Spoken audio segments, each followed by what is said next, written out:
গল্পের সুর চ্যানেলে আমি রোমানা নূপুর এখন আপনাদের পড়ে শোনাব তারাশঙ্কর বন্দ্যোপাধ্যায়ের লেখা একটি গল্প তমসা। ব্রাঞ্চ লাইনের ছোট একটি স্টেশন, লাল কাকড় বিছানো মাটির সঙ্গে সমতল প্ল্যাটফর্ম, তাও একটা।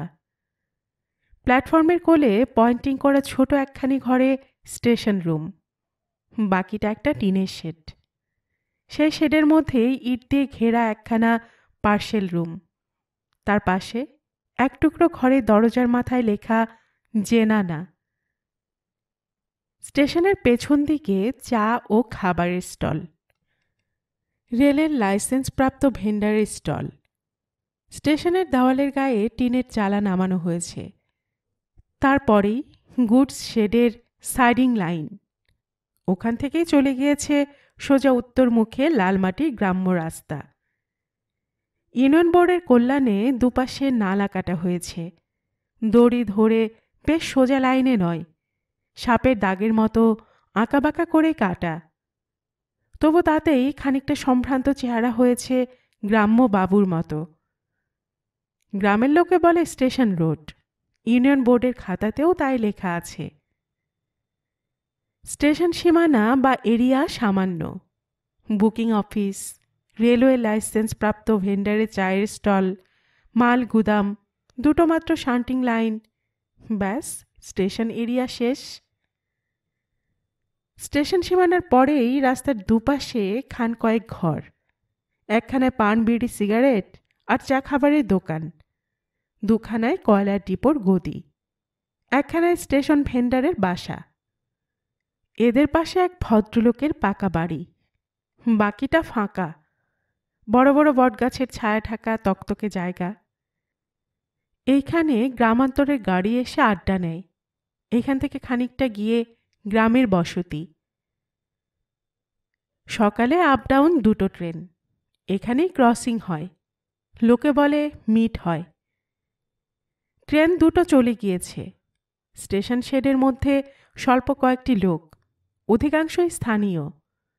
যাত্রীর মধ্যে একটা খ্যামটা নাচের দল, দুটি তরুণী, একটি বুড়ি ঝি, পুরুষ তিনজনের একজন হারমোনিয়াম বাজিয়ে, একজন বেহালাদার, একজন বাজায় ডুগি তবলা। তাদের ট্রেন বেলা দুটোয়। মেয়ে দুটির একটি কালো দীর্ঘাঙ্গী, সে সেইখানে বসেই চুল বাঁধছে। অপরটি দেখতে সুন্দরী, সে একখানা বেঞ্চে ঘুমোচ্ছে। হারমোনিয়াম বাজিয়েটি বেশ ফ্যাশন দুরস্ত ছোকরা, সিগারেট মুখে সে প্ল্যাটফর্মের এধার থেকে ওধার পায়চারি করে ফিরছে। একটা অন্ধ ছেলে বসে আপন মনে ঢুলছিল, কুৎসিত চেহারা, চোখ দুটো সাদা, সামনের মাড়িটা অসম্ভব রকমের উঁচু, চারটে দাঁত বেরিয়ে আছে, হাত পাগুলো অপুষ্ট অশক্ত। পরনে একখানা মোটা সুতোর খাটো ময়লা কাপড়, মাথার চুলের পেছন দিকটা অত্যন্ত বিশ্রীভাবে ছোট করে কাটা। একটা ডুবকি হাতে নিয়ে আপন মনে সে দুলছে, মধ্যে মধ্যে হাসছে, মধ্যে মধ্যে ঠোঁট নাড়ছে। আপন মনেই কথা বলছে বোঝা যায়। মধ্যে মধ্যে চঞ্চল হয়ে উঠছে, কিছু শোনবার চেষ্টা করছে। জন কয়েক কুলি স্টেশনের স্টলের কাছে বসে আছে, গল্প গুজব করছে। মধ্যে মধ্যে স্টলের উনুন থেকে কাঠি জ্বালিয়ে বিড়ি ধরাচ্ছে, নিভে যাচ্ছে, আবার ধরাচ্ছে। প্ল্যাটফর্মের প্রান্তে দাঁড়িয়ে হারমোনিয়াম বাজিয়ে ছোকরা শীষ দিচ্ছিল। এখনও ঘণ্টা পাঁচেক এখানে কাটাতে হবে। নিতান্ত বৈচিত্র্যহীন স্থান, দেখবার কিছু নাই। এমনকি তার সঙ্গে তরুণী দুটিকে দেখে ঈর্ষান্বিত হবার মতো তরুণ ভদ্রগণের পর্যন্ত অভাব এখানে। চৈত্রের শেষ, সামনে খোলা শস্যহীন মাঠে আকাশ থেকে মাটি পর্যন্ত পাতলা ধোঁয়ার একটা ছিলকে পড়েছে যেন, মধ্যে মধ্যে তাও যেন কাঁপছে। স্টেশন ঘরে কোকিল আছে, কোকিল ডাকছে স্টেশনের মধ্যে। বিস্মিত হলো হারমোনিয়াম বাজিয়ে, পাপিয়াও আছে নাকি? চোখ গেল, ডাক ক্রমেই চড়ছে। কি বিপদ, চিড়িয়াখানা নাকি? ভেড়া ডাকছে? আরে দিনে শেয়াল ডাকে। হারমোনিয়াম বাজিয়ে অদম্য কৌতূহলের আকর্ষণে ফিরল স্টেশনের দিকে। ও হরি, ও অন্ধ ছোড়াটা! ছোড়াটা কখন ডুবকে বাজিয়ে গান ধরেছে! গলাখানি তো চমৎকার মিঠে। ও বাবা, শুধু গলায় মিঠে নয়, রসিকও খুব। গানখানা সত্যিই রসিকের উপযুক্ত। চোখে ছটা লাগিল তোমার আয়না বসা চুড়িতে, মরি মরি বলিহারি, চোখে যে আর সইতে নারী, ঝিকিমিকি ঝিলিক নাচে হাতের ঘুড়ি ফিরিতে। বেশ জমে উঠেছে এরই মধ্যে। ছোকরা উপ হয়ে বসে ডুবকি বাজিয়ে গান গেয়ে চলেছে। দন্তুর মুখে এক মুখ হাসি, তালে তালে দুলছে। কুলির দল তার দিকে ফিরে বসেছে। হারমোনিয়াম বাজিয়ে সঙ্গিনীদের মধ্যে কেশ প্রসাধনরতা কালো মেয়েটির বেণী রচনারত হাত দুখানি থেমে গিয়েছে। যে ঘুমোচ্ছিল সে ঘুম ভেঙে উঠে বসেছে। তার সদ্য ঘুম ভাঙা বড় বড় চোখ দুটিতে স্মিত কৌতুকোজ্জ্বল দৃষ্টি। বুড়ি ঝিটা দোক্তা সহযোগে পান চিবুচ্ছিল বেশ আরাম করে। তার পান চিবনও বন্ধ হয়ে গিয়েছে। রিনি ঠিনি চুড়ি আবার তোলে ধনি, আমার প্রাণের বেয়লা বাজে তোমার চুড়ির ছড়িতে। গানের গতি দ্রুত হওয়ার সঙ্গে সঙ্গে ছোড়াটার দোলার মাত্রাও দ্রুততর হচ্ছে, উল্টে পড়ে না যায়। ওপাশে বেঞ্চের ওপর সদ্য ঘুম ভাঙা মেয়েটি উঠে বসল। চুল মাতছিল কালো মেয়েটি। সে মুচকে হেসে বলল, মরণ। ছোকরার তখন মাতন লেগেছে। হায় হায়, আমি যদি হতেম চুড়ি, কাঞ্চন নয় কাঁচ বালোয়ারি, থাকতেম তোমার হাতটি বেড়ি, জীবন সফল করিতে। হায় হায়, থাকতো না খেদ মরিতে। তেহাই দিয়েই সে গান শেষ করল। শ্রোতার দল উচ্ছ্বসিত কলরবে বাহবা দিয়ে উঠল।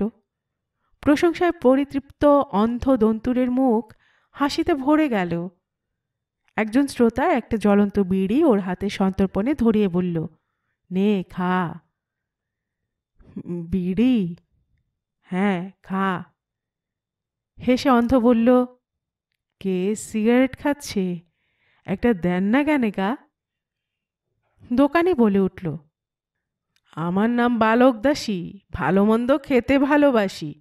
সিগারেট খাবে? একটা সিগারেটের দাম কত জানিস? আমার গানের বুঝি দাম নেই? নে নে খা, এই নে। এবার হারমোনিয়াম বাজিয়ে একটা সিগারেট বার করে দিল তাকে। সিগারেটটি নিয়ে সে সবিনয়ে বলল, পেনাম বাবুমশাই। ঘোড়া দিলেন, চাবুক দেন, দেশলাই জেলে দেন। দেশলাই জেলে দিল হারমোনিয়াম বাজিয়ে। ওর সাদা ছাউনি পড়া চোখে আলোক শিখার প্রতিবিম্ব পড়ে না, উত্তাপ অনুভব করে সে। অন্ধ সিগারেট টানে প্রাণপণে। সে টানের শক্তি প্রয়োগে ওর মাথা ঘাড় থরথর করে কাঁপে। দম ফুরিয়ে এলে তবে এক মুখ ধোঁয়া ছেড়ে ছোড়াটা ধূমরুদ্ধ কণ্ঠে বলে, আহ। সকলে হাসে তার ভঙ্গি দেখে। হারমোনিয়াম বাজিয়ে বাবুটি বলল, তুই তো বেশ গান গাইতে পারিস রে। হ্যাঁ? হ্যাঁ, ভালো। বুঝলেন বাবু মশাই, সবাই ভালো বলে। তা? একটু চুপ করে থেকে একটু হেসে বলল, খুব ভালো করে গাইলে, মানে প্রাণ মন সমর্পণ করে গাইলে মোহিত করে দিতে পারি, বুঝলেন? এবার তরুণী দুটি খিলখিল করে হেসে উঠল। সে হাসির শব্দে চমকে উঠল অন্ধ। হাতের সিগারেটটা পড়ে গেল মাটিতে। মাটির ওপর আঙুলের প্রান্ত দিয়ে অনুভব করে সে সিগারেটটা খুঁজতে খুঁজতে বলল, হাসছে কে? কারা? তারপর মৃদু স্বরে ডাকল, মলিন্দ। মলিন্দ ওই কুলিদের একজন। সে বলল, কি? শোন বলি। সিগারেটটা হাতের ইশারায় ঠিক গোড়ার দিক ধরে তুলে নিল। কি বল? মেয়ে ছেলেতে হাসছে, ভদ্রলোক লয়? হ্যাঁ, বর্ধমানের।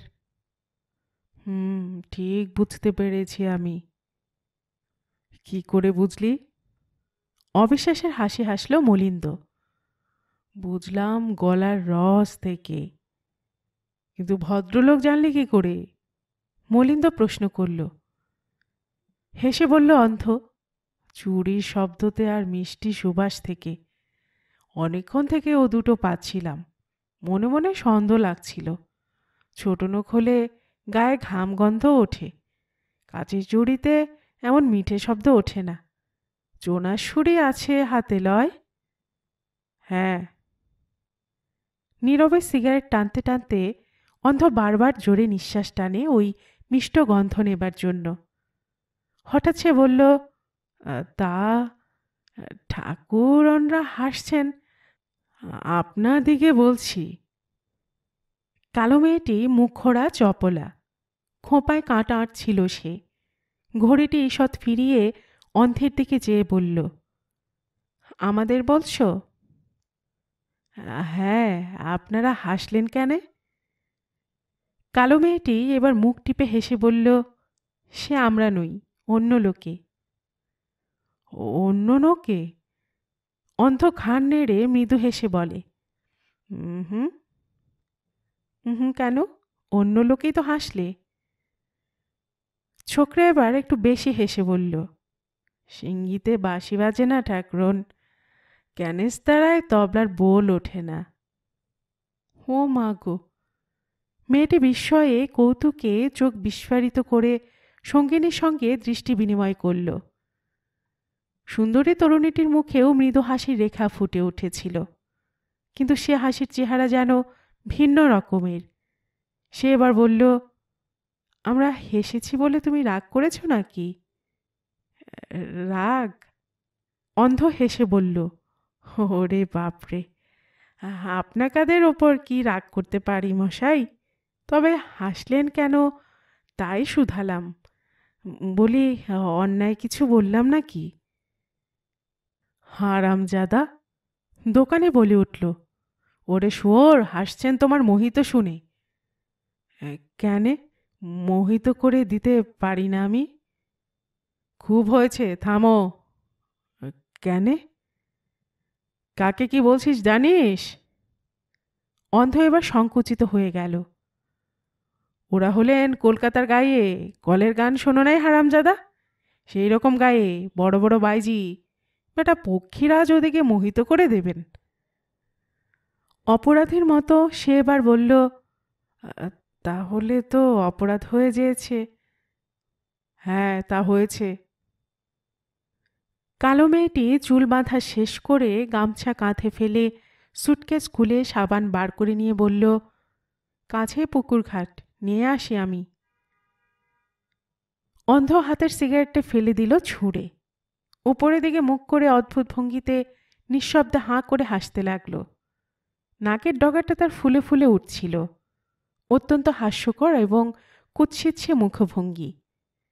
দোকানি বলল, দেখ দেখ হারামজাদার মুখ দেখ। এই হারামজাদা পঙ্খে। অন্ধের নাম পঙ্খী।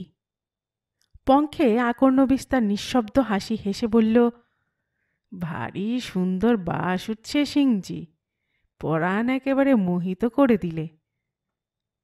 সুন্দরী মেয়েটি বলল, তোমার সেই মোহিত করা গান যদি গাও তবে তোমাকে ওই সাবানখানা দিয়ে যাব। মাথা চুলকে পঙ্খী বলল, দিয়ে যাবেন গান গাইলে? হ্যাঁ। কিন্তু একটু চুপ করে থেকে পঙ্খী বলল, আমার আসপদ্দা হয়ে যেয়েছে আজ্ঞে, গান কি আপনাকাদের সামনে গাইতে পারি আমি? কেন? তুমি তো ভালো গান গাইতে পারো, ভারী সুন্দর গলা তোমার। ভালো লেগেছে আপনাকার? অভ্যস্ত নিঃশব্দ হাসিতে মুখ ভরে গেল পঙ্খীর। কালো মেয়েটি বলল, হারমোনিয়াম বাজিয়ে কে? এসো আমার সঙ্গে, ঘাটে একটু দাঁড়াবে। পঙ্খী বলল, একটা কথা বলবো ঠাকুরন। স্নিগ্ধ হাসি হেসে সুন্দরী মেয়েটি বলল, বলো। রাগ করবেন না তো? না না, বলো। পঙ্খী কিন্তু চুপ করে রইল।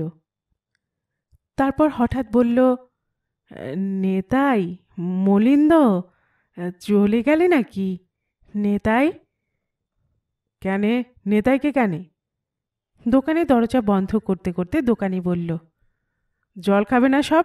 বাড়ি যাবে না? হেসে পঙ্খী বলল, আপনিও দোকানে তালা দিচ্ছেন লাগছে। দিলাম। জল খাবি তো আয়, আমি যাচ্ছি বাড়ি। হুম, খিদে নাই আজ। 10:30 পার হয়ে গিয়েছে। চৈত্র মাসে এবার এরই মধ্যে চারিদিক ধূলিধূসর এবং উত্তপ্ত হয়ে উঠেছে। স্টেশনে টিনের উত্তাপের প্রাক্ষর্যে মধ্যে মধ্যে কটাং কটাং শব্দ উঠছে। লাইনে জোরের মুখেও শব্দ উঠছে। সুন্দরী তরুণীটি একদৃষ্টিতে অন্ধ পঙ্খির দিকে চেয়ে রয়েছে। পঙ্খী স্তব্ধ হয়ে বসে আছে। কখনো কখনো মুখ তুলছে, কিন্তু পর মুহূর্তেই ঘাড় নামাচ্ছে। মেয়েটি বলল, কই, বললে না তো? আগে কি বলবে বলেছিলে? বলছিলাম। পক্ষী লজ্জিত অপরাধীর মতো হেসে ঘাড় নামালো। বলো, বলে মেয়েটি প্রতীক্ষা করে থাকে। প্রতীক্ষার মধ্যেই সে অন্যমনস্ক হয়ে ধূলিধূসর দিগন্তের দিকে চেয়ে থাকে এক দৃষ্টিতে। পঙ্খী ঘাড় তোলে মধ্যে মধ্যে, আবার ঘাড় নামায় এই অবসরের মধ্যে। হঠাৎ সে বলে ফেলল, বলছিলাম কি। ঠিক এই সময়ে মাথার উপর টিনের শেডের উপর শব্দ উঠল অত্যন্ত জোরে। মেয়েটি চমকে উঠল। কি রে বাবা? মাগে। বিজ্ঞের মতো হেসে পঙ্খী বলল, রোদের তাতে টিনে শব্দ উঠছে। তাই নাকি? রোদের তাপে টিনে শব্দ ওঠে? হ্যাঁ, এখন সেই সন্ধেবেলা পর্যন্ত উঠবে। এই দেখুন, এ শব্দ কিন্তু তাতের নয়, কাক বসলো চালে। মেয়েটি বেরিয়ে গিয়ে দাঁড়ালো প্ল্যাটফর্মের উপর। কৌতূহল হলো তার। সত্যি কাক বসেছে। সে বিস্মিত হয়ে ফিরে এসে দাঁড়ালো পঙ্খির কাছে। পঙ্খী চঞ্চল হয়ে উঠল। কয়েকবার স্ফীত হয়ে উঠল নাসার অন্ধ্র। মৃদুস্বরে সবিনয়ে বলল, বলছিলাম কি আগে। মেয়েটি দুটি আঙুল ওর চোখের সামনে নাড়ছিল। পঙ্খী বলল, বলবো মশাই নির্ভয়ে। মেয়েটি আঙুল সরিয়ে নিল পঙ্খির নিষ্পলক চোখের সামনে থেকে। বলবে বলো, বারবারই তো বলতে বলছি। আপনি একটি গান যদি গাইতেন। কথা অর্থ সমাপ্ত রেখে নিঃশব্দ হাসিতে বিস্ফারিত মুখে সে মাথা চুলকোতে লাগল। মেয়েটি হাসল। গান শুনবে? মাটিতে হাত বুলিয়ে অনুভব করে পঙ্খী মেয়েটির পায়ের আঙুলের প্রান্ত স্পর্শ করে বলল, আপনাদের চরণ কোথা পাবো বলেন? গানই বা শুনব কি করে? তবে একটু নীরব থেকে ওপরের দিকে দৃষ্টিহীন মুখ তুলে বলল, স্বাদ তো হয়, মনীষী তো বটে, আর গান শুনতে ভালোবাসি আমি। কি মনে হলো মেয়েটির? করুণা হয়তো, হয়তো খেয়াল। বলল, আচ্ছা। বলেই আবার চিন্তিত মুখে বলল, হারমোনিয়ামটা যে দেখি অনেক জিনিস চাপা পড়েছে। হারমোনি? হ্যাঁ, হারমোনি থাক, আপনি এমনি গান, আস্তে আস্তে গান। রোদ বেজায় চড়েছে, শুধু গলায় আস্তে আস্তে গান, ভারী ভালো লাগবে। কল্পনাটি বড় ভালো লাগলো মেয়েটির। ঠিক বলেছে অন্ধ। সে গান ধরল মৃদুস্বরে। কালা তোর তরে কদম তলায় চেয়ে থাকি, কভু পথের পরে, কভু নদীর পারে, চেয়ে চেয়ে ক্ষয়ে গেল আমার কাজল পরা জোড়া আঁখি। পঙ্খের সর্বাঙ্গ যেন অসাড় হয়ে গিয়েছে। মস্তিষ্কের মধ্যে শিরায় উপশিরায় ওই গানের ধ্বনি ঝঙ্কার বাণীতে বহুতন্ত্রী ঝঙ্কারের মতো ধ্বনি তুলে সমস্ত চেতনাকে আচ্ছন্ন করে দিয়েছে তার। গান শেষ হয়ে গেল। অন্ধকে গান শুনিয়ে মেয়েটির ভারী তৃপ্তি হল। ঈষৎ হেসে সে প্রশ্ন করল, কেমন, ভালো লাগলো? আজ্ঞে।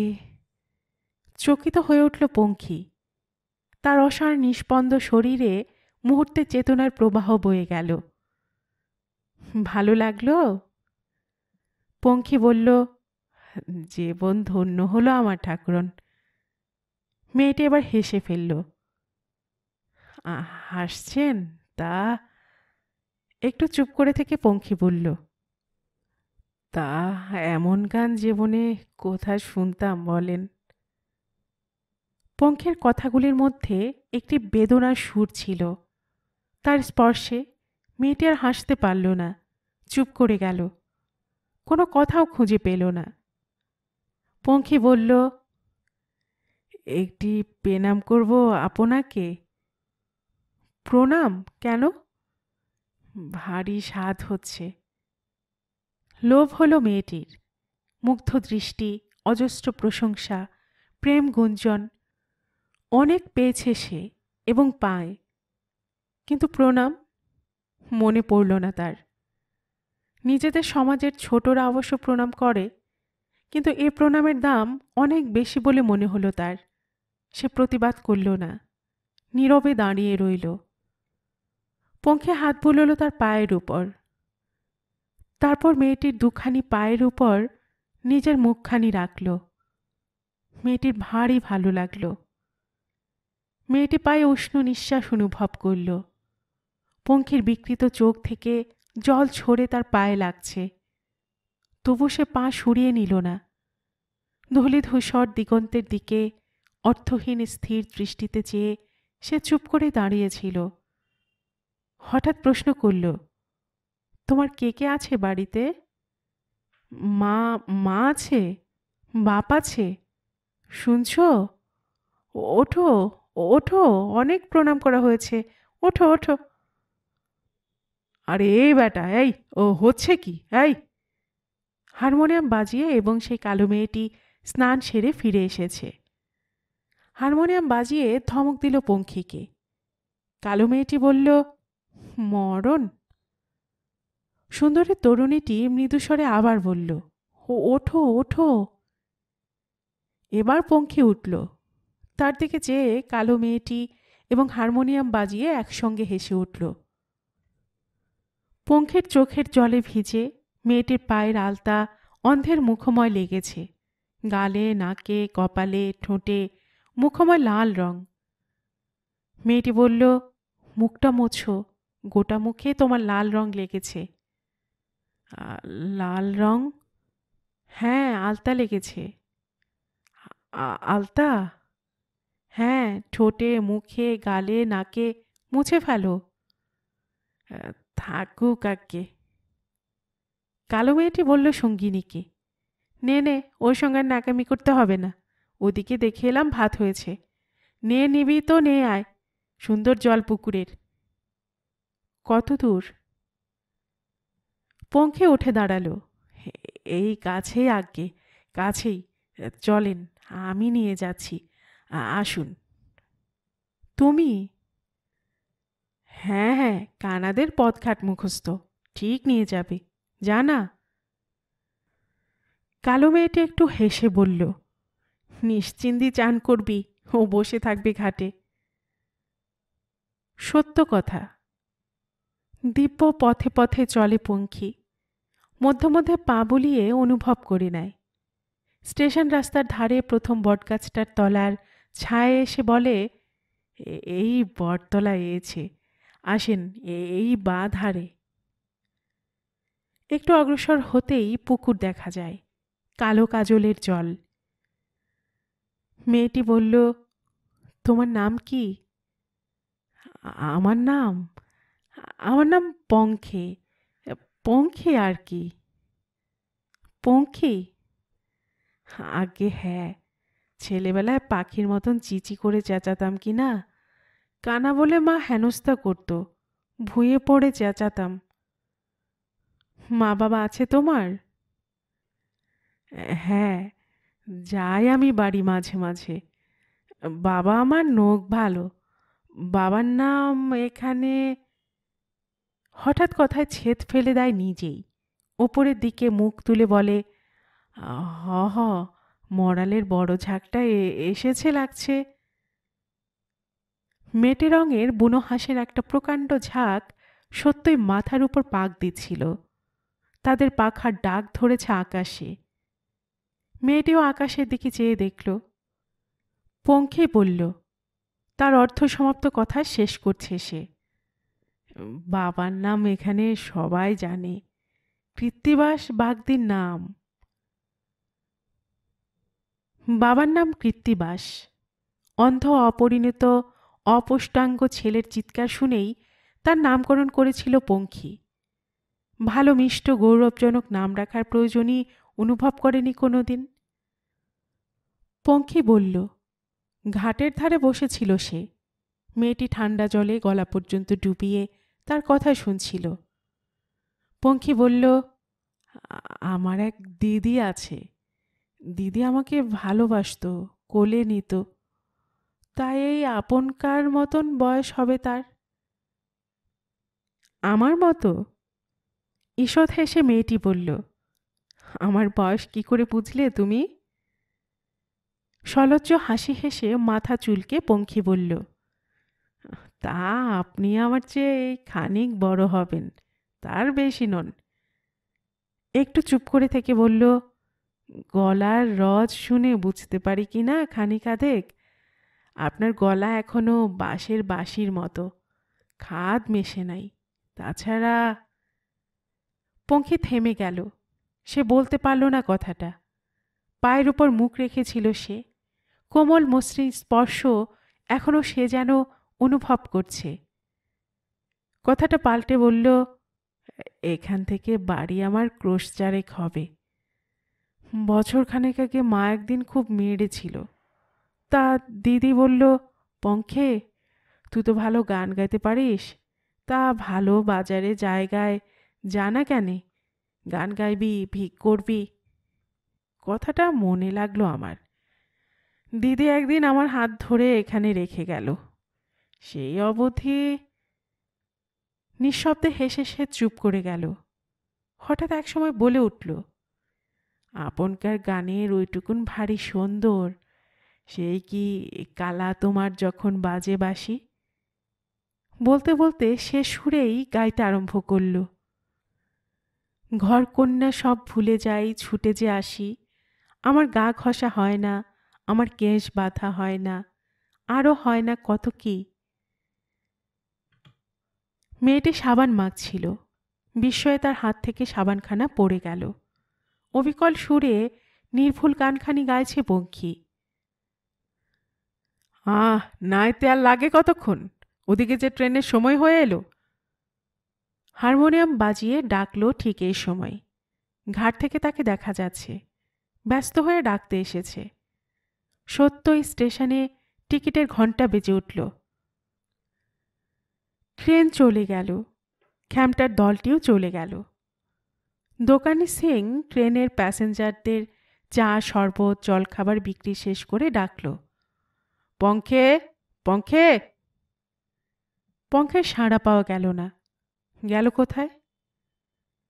দোকানে ওকে সত্যই ভালোবাসে, দোকানের স্ত্রীও ভালোবাসে।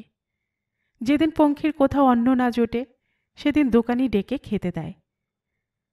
দুটো ট্রেন গেলেই দোকানি একবার পঙ্খির খোঁজ করে। পঙ্খির সাড়া পাওয়া গেল না। বোধহয় গ্রামের মধ্যে গোবিন্দ বাড়িতে গিয়েছে প্রসাদের জন্য, কিংবা গিয়েছে চণ্ডীতলায়। চণ্ডীতলায় পঞ্চপর্বে বলি হয়। পঙ্খে হিসেব রাখে কবে অমাবস্যা, কবে চতুর্দশী, কবে অষ্টমী, কবে সংক্রান্তি। সেদিন সে চণ্ডীতলায় যাবেই। নিশ্চয় দু জায়গার এক জায়গায় গিয়েছে সে। দোকানি আপনার দোকানের কাজে মন দিল। দুটো ট্রেনের পর আবার 4টে আসবে আরেকখানা ট্রেন। 4টে ট্রেন এলো, চলে গেল। দোকানি এবার ব্যস্ত হয়ে উঠল। পঙ্খে এখনো ফিরল না কেন? সে গেল কোথায়? ট্রেনে খ্যামটার দলের সঙ্গে চলে গেল নাকি? সত্যই তাই। পঙ্খী চুপি চুপি ট্রেনে চেপে পড়েছিল। বেঞ্চের তলায় ঢুকে শুয়েছিল। জংশন স্টেশনে নেমে কিন্তু ভিড়ের মধ্যে তাদের হারিয়ে ফেলল। ব্রাঞ্চ লাইনের গার্ড, ড্রাইভার সবাই পঙ্খিকে চেনে। তারা বলল, তুই এখানে? আকর্ণ বিস্তার হাসি হেসে সে বলল, হ্যাঁ, এখানে এলাম বলে একবার ঘুরে ফিরে আসি। একটু চুপ করে থেকে হাসিটা আরও একটু বিস্তৃত করে বলল, নতুন জায়গা দেখতে শুনতে তো স্বাদ হয়। হেসে দত্তবাবু গার্ড বলল, বেশ, দেখা তো হলো, এবার চল। ফিরে যেতে কিন্তু পঙ্খির কেমন লজ্জা হলো। সে বলল, না, থাকবো এখানে 2 দিন 10 দিন। থাকবি? হ্যাঁ, এখানকার বাজারটা কিরকম দেখি একবার। উত্তর শুনে হেসে দত্ত গার্ড চলে গেল। কয়েক মুহূর্ত পরে পঙ্খির একটি কথা মনে হলো। গার্ডবাবু, গার্ডবাবু। গার্ডবাবুকে সে বলতে চাইছিল এখানকার স্টেশন মাস্টার, জমাদার, স্টলওয়ালা এদের কাছে তার জন্য একটু বলে দেবার জন্য। গার্ডবাবুর সাড়া পাওয়া গেল না। গার্ড তখন স্টেশনের ভেতরে। কিছুক্ষণ চুপ করে থেকে পঙ্খি চলতে আরম্ভ করল। ঠিক এসে উঠল স্টলের সামনে। কি ভাবছেন দোকানি মশাই, সিঙ্গারা, কচুরি? দোকানি তার দিকে চেয়ে বলল, সরে বস। সরে একটু বসল পঙ্খি। তারপর সে তার ডুবকিতে আঙুলের ঘা দিয়ে আরম্ভ করল, ও কালা। দত্ত গার্ডকে প্রয়োজন হলো না, নিজেকে নিজেই চিনিয়ে নিল পঙ্খি। দোকানি, স্টেশন মাস্টার, জমাদার, জমির ওপর পাতা লাইন, সিগন্যালের তার, বাজার, পথ ঘাট সব তার পরিচিত হয়ে গেল। কালীমায়ের স্থান, গৌরাঙ্গের আখড়ার পথও তার মুখস্থ। জংশনের সারি সারি রেল লাইন প্রায় অনায়াসে পার হয়ে যায় সে। প্রথমে এসে একটুখানি দাঁড়ায়, লোকে সাড়া পেলে জিজ্ঞাসা করে, কে বটেন গো? লাইনে গাড়ি রয়েছে নাকি? লোক না থাকলে কান পেতে শোনে ইঞ্জিনের শব্দ শোনা যায় কিনা। তারপর এগিয়ে এসে লাইনের উপর পা দেয়, স্পর্শ করে বুঝে নেয় চলন্ত ট্রেনের গতিবেগ তার মধ্যে প্রবাহিত হচ্ছে কিনা। পঙ্খি বলে, ভয় লাগলে শিরদাঁড়া যেমন যেমন শিরশির করে, তেমনি শিরশিরানি বয় লাইনে। সন্দেহ হলে লাইন ছেড়ে সে ওভারব্রিজের দিকে যায়। একপাশে রেলিং ধরে স্বচ্ছন্দে পার হয়ে যায় সে। সিঁড়ির সংখ্যা তার মুখস্থ। ডোবকির সঙ্গে এখন একটা হাঁড়ি শুদ্ধ রেখেছে। আঙুল দিয়ে বাজিয়ে অনেক পরীক্ষা করে কিনেছে। হাঁড়ি বাজিয়ে গান করলে লোক জমে বেশি। মধ্যে মধ্যে স্টেশন ঘরে দরজায় গিয়ে বসে। বসবার সময়টি তার দুপুর বেলায়, 1টা থেকে 2:30টার মধ্যে। এই সময়টায় মাস্টারবাবুরা বসে গল্পগুজব করে, সে শোনে। গল্পের মধ্যে ছেদ পড়লে বলে, মাস্টারবাবু। কিরে বেটা, এসেছ তো? আগে হ্যাঁ। তা কি বলছো? আগে। মাথা চুলকায় পঙ্খি। কি জিজ্ঞাস্য? বর্ধমান কত দূর, কত ভাড়া? আগে না, বলছিলাম, বলি। হাসির ভঙ্গিতে দন্তুর পঙ্খি আরও একটু দন্ত বিস্তার করে বাবুদের কাছ থেকে উৎসাহ বাক্য প্রত্যাশা করে। পায় সে উৎসাহ বাক্য। কি বলছিলে? বর্ধমান শহরটা কেমন, কত বড়? হ্যাঁ। আরও একটু বেশি দন্ত বিস্তার করে সবিনয়ে। বর্ধমান যাবি? দেব একদিন চড়িয়ে গাড়িতে?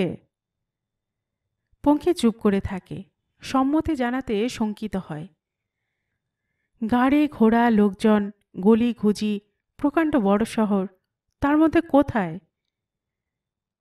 টেলিগ্রাফের যন্ত্রটা শব্দ করে ওঠে। ওদিকে টেলিগ্রাফের ঘণ্টা বাজে ঠিন ঠিন। বাবুরা ব্যস্ত হয়ে ওঠে। পঙ্খি উঠে আসে। ভাবতে ভাবতে প্ল্যাটফর্মে ধারে গিয়ে দাঁড়ায়। কাছেই টেলিগ্রাফের পোস্টে বাতাসের প্রবাহে শব্দ ওঠে। গায়ে লাগানো মাইল লেখা লোহার প্লেটটা অত্যন্ত দ্রুত শব্দ করে কাঁপে। পঙ্খি ধীরে ধীরে টেলিগ্রাফ পোস্টে কান লাগিয়ে দাঁড়ায়। পোস্টের গায়ে আঙুল বাজিয়ে বলে, টরে টক্কা, টরে টক্কা, টক্কা টক্কা টরে। তারপর বলে, হ্যালো, হ্যালো ঠাকরন, বর্ধমানে ঠাকরন, আমি পঙ্খী, গান গাইছি আমি। ও তোর তরে কদমতলায় চেয়ে থাকি। দিন যায়, 1 বৎসর হয়ে গেল। পঙ্খী জংশনে রয়েছে। টাকা পয়সা কিছু জমেছে তার। দোকানের কাছে রাখে তার কিছু অংশ। দোকানে জানে ওই তার সব। কিন্তু পঙ্খী তার উপার্জনকে ভাগ করে। কিছু নিজের কাছে রাখে, বাকিটা রাখে কাঠে ঘেরা ছোট্ট চোর কুঠুরির মতো জেনানা ওয়েটিং রুমের এক কোণে মাটিতে পুঁতে। জংশন হলেও ব্রাঞ্চ লাইনের প্ল্যাটফর্মটা পাকা নয়। জেনানা ওয়েটিং রুমটার মাঝেও কাকর মাটির মেঝে। তার উপর রাখে তার বিছানাটা। বিছানা একখানা বস্তা। রাত্রে ওইখানে বস্তা বিছিয়ে কুণ্ডলি পাকিয়ে পড়ে থাকে। বর্ধমানের বাতিকটা কমে গিয়েছে। কালা তোর তরে গানখানা সে গায়, লোকে তারিফ করে, পঙ্খী সবিনয়ে হাসে। কিন্তু আর সেই চৈত্র দুপুরে গেও স্টেশন প্ল্যাটফর্মে নরম দুখানি পায়ের উপর মুখ রেখে প্রণাম করার কথা মনে পড়ে না। সে মিষ্টি প্রাণ মাতানো গন্ধের কথাও মনে পড়ে না। মনে পড়ে না ঠিক নয়, মনে পড়ে, কিন্তু বুকের ভেতরটা তেমন আকুলি করে ওঠে না। কতদিন পর, অনেক দিন। হঠাৎ সেদিন সমস্ত শরীরে তার শিরশির করে কি বয়ে গেল। লাইনের উপর ট্রেন গেলে যেমন শব্দে স্পর্শে শিহরণ জাগে, সেই গান, সেই গলা।